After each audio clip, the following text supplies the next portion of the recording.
Difference between price to earnings and price to sales ratio. So the first difference is P ratio interprets how much the market is willing to pay today based on the company's earnings, whereas PS ratio interprets how much the market is willing to pay for each rupee of the company's sales or revenue. So accordingly, their formula is price divided by earnings per share versus price divided by sales per share.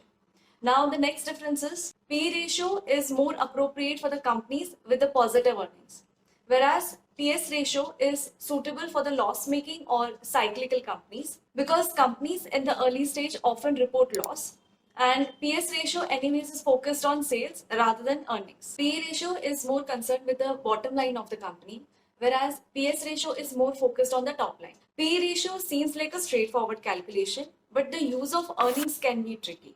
Reason is profits can be misleading because of certain accounting assumptions which can be manipulated, whereas PS ratio is less prone to manipulation. As I just mentioned, earnings is more prone to manipulation. Therefore, P ratio is less stable. On the other hand, sales is not easy to manipulate, therefore it's more stable, making PS ratio comparatively less volatile. The last difference is P ratio ignores sales, whereas PS ratio ignores companies' profits, cash flows, or debt.